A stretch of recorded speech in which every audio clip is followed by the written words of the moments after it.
India को bill आखिर US के सामने सरेंडर करना ही पड़ा। रॉ ऑफिसर निखिल गुप्ता को यूएस के हवाले कर दिया गया है, जिस पर इल्जाम ये है कि उसने गुरपतवंत पन्नू को असैसिनेट करने के लिए शूटर्स को हायर किया। An Indian accused in a plot to kill Gurpatwant Singh Pannu has now been extradited to the US.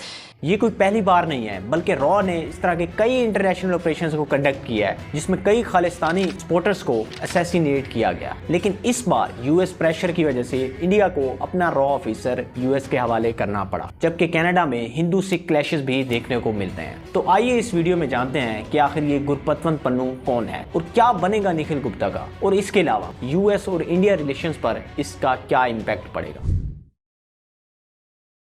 साल 2020 इंडियन सरकार ने गुरपतवंत पन्नू को टेररिस्ट डिक्लेयर कर दिया और साथ ही इंटरपोल से रिक्वेस्ट की कि इसे रेड नोटिस किया जाए, लेकिन इंटरपोल ने ये कहकर रद्द कर दिया कि इनफ इंफॉर्मेशन शेयर नहीं की गई कि वो टेररिस्ट हैं। अगेन फिर इंडियन सरकार ने दूसरी रिक्वेस्ट की, फिर भी इंटरपोल ने हरी झंडी दिखा दी। दरअसल गुरपतवंत पन्नू खालिस्तानी सपोर्टर हैं जिनका मेन रोल है खालिस्तानी प्रोटेस्ट इवेंट्स और लॉबिंग करने में, और इवन के उन्होंने इंडियन ऑफिशियल्स और इंडियन इंस्टीट्यूशंस के अगेंस्ट केसेस भी किए हुए थे, violation of human rights against Sikhs वगैरह, क्योंकि वो एक लॉयर भी है। अकॉर्डिंग टू बीबीसी, पन्नू ने कई वीडियोस रिलीज की जिसमें वो लोगों को उकसा रहा था कि इंडियन फ्लैग को जला दो, खालिस्तानी फ्लैग को सरकारी बिल्डिंग्स पर लगा दो, इंडिया के खिलाफ लिखो, मैं तुम्हें पैसे दूंगा, और इवन के उन्होंने पीएम मोदी को भी कई बार थ्रेट किया। In short, according to Indians, Pannun is terrorist and anti India, but सिखों के मुताबिक वो उनके लिए मसीहा है जो खालिस्तान के लिए जिद्दोजहद कर रहा है। अब ये आपने बताना है कि वो टेररिस्ट है या फिर फ्रीडम फाइटर्स। बात यहाँ खत्म नहीं हुई, बल्कि वो सिखों को यहाँ तक कह रहा है कि आप लोग एयर इंडिया में सफर ही ना करें, जबकि कनाडा में उसने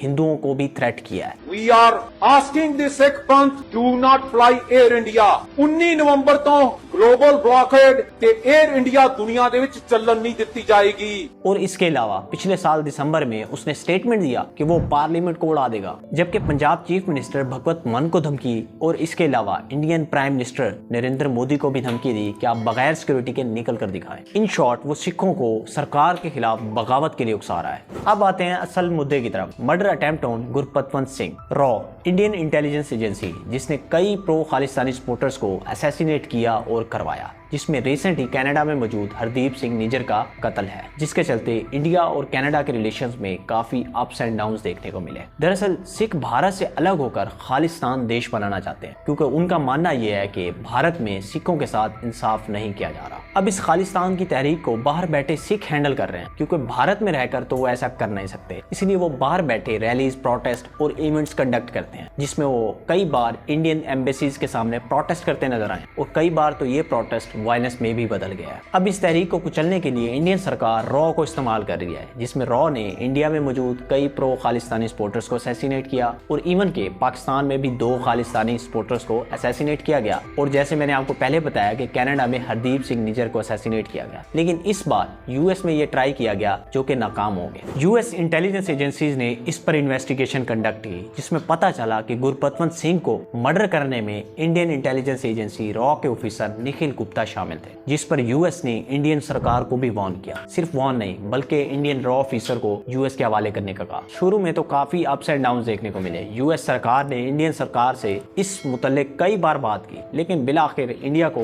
निखिल गुप्ता को यूएस के हवाले करना ही पड़ा। इस सब पर यूएस और इंडियन सरकार ने मुंह बंद रखने का फैसला किया है, और इसके अलावा मजीद इन्वेस्टिगेशन भी की जा रही है कि क्या वाकई में वो इसमें मुलविस थे या नहीं, जबकि 28 जून को कोर्ट में उनकी पेशी भी है। कनाडा में हिंदू सिख क्लैशेस देखने को मिल रहे हैं, जिसमें हिंदू सिखों को पकड़ पकड़ कर मार रहे हैं, जबकि सिख हिंदुओं को, और इसके अलावा हिंदुओं को थ्रेट किया जा रहा है कि वो कनाडा को छोड़कर चले जाएं, अदरवाइज उन्हें काट दिया जाएगा। अगर ये सब इसी तरह चलता रहा तो कैनेडियन सरकार इस सब पर स्ट्रिक्ट एक्शन ले सकती है, और पॉसिबल है कि कुछ वक्त के लिए शायद कैनेडियन सरकार इंडिया के वीजे ही बंद कर दे। अब बात करते हैं कि आखिर इस सब का इंडिया और यूएस के रिलेशंस पर क्या इम्पैक्ट पड़ेगा। देखिए, इंडिया और यूएस दोनों बड़ी इकोनॉमीज हैं, दोनों के बीच लगभग 118 बिलियन डॉलर्स की ट्रेड की जाती है। अब इस तरह के इंसिडेंट की वजह से यूएस और इंडियन इकोनॉमीज को काफी मुश्किलात का सामना करना पड़ सकता है, और इसके अलावा बाकी कंट्रीज के सामने भी इंडिया की रेपुटेशन खराब हो।